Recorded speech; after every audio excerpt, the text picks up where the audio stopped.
It was a wet and woolly Friday afternoon for Santa Clarita Valley Sheriff's deputies. There was an attempted murder, a kidnapping, the theft of a sheriff's patrol car and its subsequent destruction, and a number of deputies ended up in the hospital. And the weirdest thing of all, it was all related. It started about 5:50 in the afternoon Friday when a 30-year-old man from Chatsworth, identified as Aaron Clay Tanner, was driving north on I-5 and stabbed his mother multiple times and threw her out of his car. He proceeded north on the 14 freeway and exited at Newhall Avenue, where he crashed his car in the park and ride.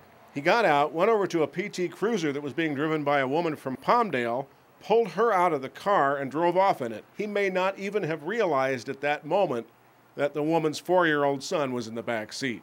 So it was a kidnapping, and the sheriff's deputies mobilized. About 4 miles away, a deputy was responding to a collision involving a PT Cruiser that crashed right in front of the LA Fitness on Carl Boyer Drive in the Center Point Business Complex. The deputy recognized the PT Cruiser as the one that had been jacked.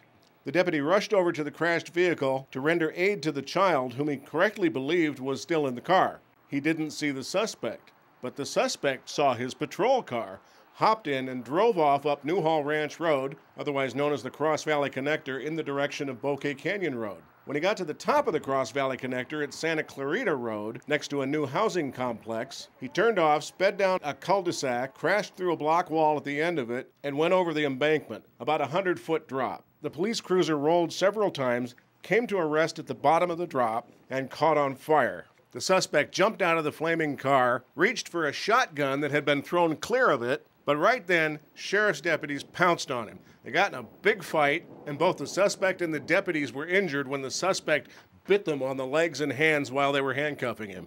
Now, the good news is that apparently everybody's going to live. The 4-year-old boy was seatbelted, so his only injury was a scratch under the eye. He was treated by doctors and reunited with his mother. The little boy's mother was treated at the hospital for injuries to her face, where the suspect struck her during the carjacking. The suspect's mother, also from Chatsworth, is in the worst condition after having been stabbed several times in the upper body, but the preliminary reports are that her injuries are not life-threatening. And finally, the suspect, Aaron Clay Tanner, is in serious condition at Henry Mayo after the multiple collisions and the altercation with the deputies. He's going to be booked for, get ready for this, attempted murder, kidnapping, carjacking, attempted carjacking, auto theft, assault with a deadly weapon, evading arrest, and felony hit and run with injuries. His bail amount will likely be about $500,000. For SCVTV, I'm Leon Warden.